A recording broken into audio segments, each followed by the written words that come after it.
Welcome to the Elevate Your Team stage of the Business Learning Academy. I'm going to talk to you about the content, the topics and the structure of this stage. Now, it's fair to say that building a team can feel like a really scary process, particularly if you're new into leadership and management. It can often put therapy business owners off growing, which obviously is going to inhibit the business as a whole and actually keep you chained to the therapy room rather than giving you the capacity and the capability to grow your business and provide more support to your clients. So we're going to talk in this stage about helping you put the basics in place and give you a high performing team. Now, the challenge, as we know in therapy businesses, is the focus on clinical practice. Knowledge and skill in this area is obviously of paramount importance to delivering a good service. So we're probably good at recruiting, or at least think we're good at recruiting people with the right knowledge, skills and experience actually to be able to make a difference in our clinic. What tends to happen in our experience is that people will recruit somebody and then expect them to join the organisation and just get on with it. And it's not quite that simple. Now, you may know this through bitter experience. The challenge really is to understand the background and knowledge and experience of the individuals that are coming to work for you. Now, some of them will have come with an NHS background. Some will come from a private practice background. But each of them will bring different knowledge and experience and expectations from either a large organisation or perhaps a smaller organisation. Now, neither of them are necessarily going to deliver the types of knowledge, expertise and expected practice that you would want as the business owner. So one of the really important first steps in developing a high-performing team is actually to be clear about your expectations. Put policies, procedures and practices in place and share them with your team so that they have knowledge and understanding. Now again, the challenge for some therapy business owners is that most of this is in your head. It's something that you do instinctively, and a little bit like driving. It becomes very hard to decipher what it is you're actually doing in the standard you expect, and that is part of the challenge, and we can help you work through that. The really critical thing is that you get common understanding within your organisation about what you expect and what good looks like. Let's take a quick look then at the sections within this stage. So the first is about recruiting good people. Now, you probably know that's not always as easy as it sounds. We'll tend to go with qualifications, experience and background, perhaps as a bias to our own.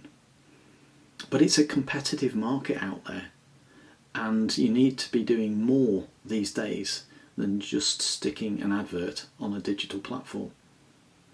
Why would anybody want to work with you and your business in your geographical area? You need to think hard about that in addition to the type of skill set that you want. So having secured somebody to work within your organisation, you need to start thinking about developing people within your organisation. Now again, we know that there's always a focus on clinical knowledge and experience, and we have to accept that that's critically important, as I've already suggested. Our focus in the EYC Academy is on developing human potential, interpersonal skill sets and knowledge of business practice and business process that will help you get better customer outcomes and improve customer satisfaction. Now, to do that, we need to develop team players. Now, each of us has probably started out on our own. We may have worked in larger organisations and been a sense of part of a team, but not everybody has. So actually understanding how to grow a team becomes important. So we show you how to develop the basics and then to move on to develop a high-performing team, which in effect then will help you to develop your high-performing business. That moves me on to creative problem solving. Now, hopefully gone are the days of highly controlling hierarchical bosses that dictated and made every decision in an organisation.